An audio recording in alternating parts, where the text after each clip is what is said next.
नमस्कार। एक बार फिर से आप सभी का हार्दिक स्वागत है। दोस्तों, उम्मीद है कि आप सभी की पढ़ाई जो है अच्छे से चल रही होगी, बिना किसी रुकावट के, बिना किसी बाधा के। क्योंकि इस समय आपको मालूम है कि त्योहारों का समय चल रहा है और त्योहारों के वजह कारण थोड़ी सी समस्या हुई है। आपके जो डेली लाइफ क्लासेस चलते थे शाम को 5:30 बजे से, वह किसी कारणवश जो है इसमें कंटिन्यूटी आपकी नहीं है। मुझे खुद इस बात का खेद है कि जो क्लासेस आपके पर डे चलते थे शाम को 5:30 बजे, वह इस हफ्ते अभी तक केवल मैंने एक क्लास ले पाया है ना। इसका मुझे खुद भी खेद है। अब व्यस्तता अधिक है, व्यस्तता अधिक होने के कारण जो है थोड़ी सी प्रॉब्लम होती है टाइम मैनेजमेंट की। लेकिन भले ही आपकी क्लासेस नहीं चल रहे हों, लेकिन मुझे पूरी उम्मीद है कि जो आपने एक आपने पकड़ी थी पिछले 1-2 महीने से, जिसमें कि आपने भारत के भूगोल के संदर्भ में विभिन्न टॉपिकों का अध्ययन कर लिया है, और मुझे लगता है कि लगभग 50 या कह लीजिए 60 to 70% जो आपका सिलेबस है इंडियन ज्योग्राफी का, वो जो है लाइव क्लास के माध्यम से कंप्लीट हो चुका है। 2 या 3 वीडियो आपके बाकी हैं, 2 या 3 टॉपिक आपके बाकी हैं, जो आने वाले 5 से 6 क्लासेस में, या मैक्सिमम मान के चलिए कि 8 से 10 क्लासेस में जो है ये सिलेबस भी आपका क्या हो जाएगा, इंडियन ज्योग्राफी का कंप्लीट हो जाएगा। समय के अभाव में आपकी क्लासेस जो है थोड़ा बहुत बाधित रहे हैं। इसके लिए जो है मैंने आपसे ये पहले भी कहा था कि भले ही क्लास आपके चल पाए अथवा ना चल पाए, लेकिन आपको खुद कंटिन्यूटी आपको बनाए रखनी होगी, एकाग्रता आपको बनाए रखनी होगी। कभी कभी ऐसा देखा गया है कि जब प्रॉपर वे में किसी चीज की तैयारी कर रहे हैं, किसी सिलेबस की तैयारी कर रहे हैं, और किसी कारणवश अगर उसमें व्यवधान हो जाता है, तो पुनः जो है आपकी गाड़ी ट्रैक पर आने पर समय लगता है।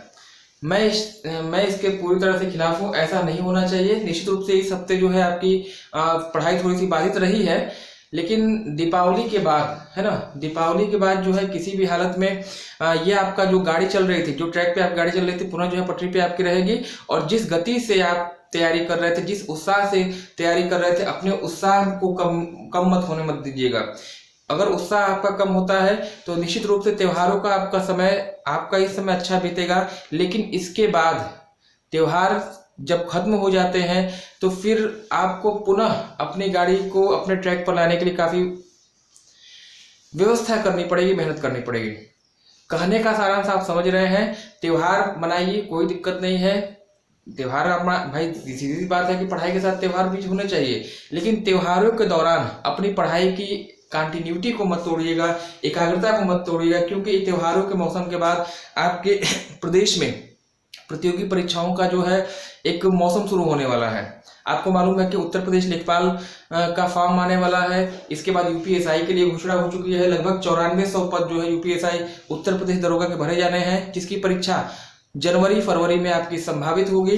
उत्तर प्रदेश शिक्षक पात्रता परीक्षा पूरी तरह से क्लियर हो चुका है कि ये फरवरी में परीक्षा आपकी होगी, है ना। इसके अलावा आयोग के द्वारा विभिन्न आरओ का जो आपका मेंस है, और समीक्षा अधिकारी, साथ ही साथ आपका एसडीआई यानी खंड शिक्षा अधिकारी का जो है मेंस है, वह भी दिसंबर और जनवरी में आपका प्रस्तावित है।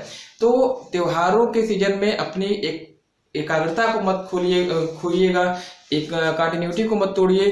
क्योंकि अगर एकाग्रता टूट जाती है तो बहुत ही प्रॉब्लम हो जाती है, और उस समस्या से बचने के लिए भले ही आपके पास समय का अभाव है इस समय, लेकिन कम से कम 1 से 2 घंटा जो है आपको कापी किताबों के बीच में गुजारना ही पड़ेगा। अधिक से अधिक भाई, पूरा जो लोग एसडीआई का मेंस दे रहे हैं या फिर आरओ का मेंस दे रहे हैं, उनके लिए सिर्फ केवल इतना कहना है, भाई समय आपके पास कम है।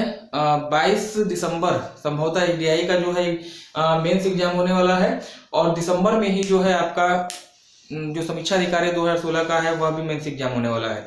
आपके लिए समय बहुत ज्यादा नहीं है, पूरा कोर्स आप पढ़ नहीं सकते हैं। हाँ, इस 1 महीने का जो समय, 1 या 1.5 महीने का समय जो आपके पास है, उसके लिए आप जितना भी पिछले 10 साल का पेपर है, जो आपका विभिन्न आयोग के जो विभिन्न उत्तर प्रदेश लोक सेवा आयोग के द्वारा जो परीक्षाएं आयोजित की जाती है, उसका आप 10 साल का पेपर लीजिए, अधिक से अधिक मात्रा में उसको सॉल्व करिए। जहां कोई प्रॉब्लम होती है आप कमेंट सेक्शन में या फिर फेसबुक से आप मुझसे जुड़े होंगे, उसमें आप क्या कर सकते हैं, मुझसे पूछ सकते हैं अगर कोई समस्या होती है तब, ठीक है। फिलहाल जिस उद्देश्य से मैं यहाँ पे आया था, मैं आपको बता दूं, त्योहारों के मौसम में आपसे बहुत कम मुलाकात हुई है, इसलिए आज मुझे केवल कहना इतना था कि भली भांति 5 दिन का त्यौहार है। धनतेरस से इसकी शुरुआत हो भी चुकी है। धनतेरस कल आपका बीता है, आज नरक चतुर्दशी है, कल आपके प्रकाश पर्व दीपावली है ना। इसके बाद आपका भैया दूज का पर्व आएगा और सबसे लास्ट में अगर जाइएगा तो छठ पूजा, जो कि पूर्वी उत्तर प्रदेश और बिहार का एक महत्वपूर्ण त्यौहार माना जाता है। मतलब आने वाले 8 से 10 दिन विद्यार्थी वर्ग के लिए जो है पूरी तरह से हर्षोल्लास वाले रहेंगे, है ना। तो इसके लिए आप सभी लोग को प्रकाश पर्व दीपावली की हार्दिक शुभकामनाएं हैं, हार्दिक बधाई है। उम्मीद करता हूं कि आने वाली दीपावली के जो छोटे छोटे दीपक होते हैं, अमावस्या की रात में, चंद्रमा जो है रात में प्रकाश का सबसे बड़ा स्रोत माना जाता है। और आपको मालूम है कि अमावस्या की रात को जो है कहीं भी चंद्रमा का अस्तित्व नहीं होता है। तो जो छोटे छोटे दीपक होते हैं आपके द्वारा जलाए गए, वह आपके जीवन में एक नया उजाला पैदा करेंगे।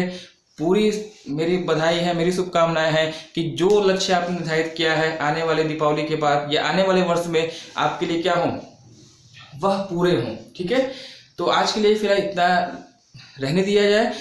जब नेक्स्ट वीक आपसे मुलाकात होगी, है ना, जब अगले सप्ताह आपसे मंडे को मुलाकात आपकी होगी 5:30 बजे शाम को लाइव सेशन के साथ। तो भारत के खनिज पदार्थ आपके चल रहे थे, खनिज का वितरण चल रहा था और वो आपकी गाड़ी को अपने गंतव्य स्थान तक पहुंचाया जाएगा।